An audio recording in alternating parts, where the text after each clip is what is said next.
Toronto is like a second home to me. That's where Fightful was born and based out of. I was there when you had your homecoming in AEW.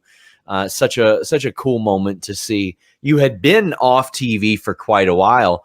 How does the process? Is that October? October, you're I talking believe about? so. Yes. Okay. Yes. Yeah.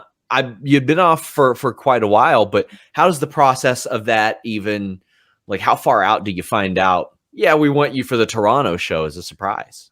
That was a little different, only because I was gone for an extended period of time during that time frame because my mother had passed away. So she was fighting cancer, and then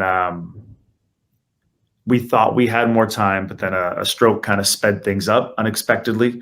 So that kind of shut everything down. Of course. And then once I started feeling like, okay, we grieved as, you're going to grieve every day when you lose a parent. It's just, it in some way, shape or form, it's just, you end up learning how to deal with it. Once I was ready to kind of start getting back out there, I noticed that we were going to Toronto for the very first time. And I just thought, like, I'm home with my family anyway. And, Toronto has always been a second home to me. I always, I've had wonderful moments there. I've had, Takeover Toronto was there. Yeah. With Bobby Roode. Like, that's one of the fondest memories of my career. So Toronto's always been gracious to me. They've always been very supportive of me. And I think that's what I needed at that time. I think I just needed a level of support somewhere. And I had support from my wife and I had support from my family, but I also had to be the one to kind of be the foundation for the other members of my family that,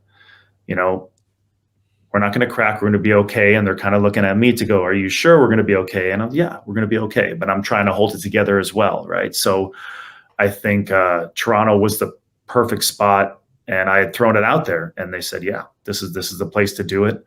And so thankfully they were as receptive as I was hoping they would be. And then that's where you got the in-ring promo afterwards, where I kind of told them why I had been gone for so long. And I normally don't do that. I keep a lot of things like that close to the chest.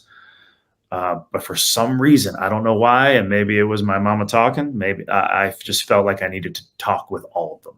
So it was a very special moment. It was a very special night for me, and it was almost very therapeutic for me as well.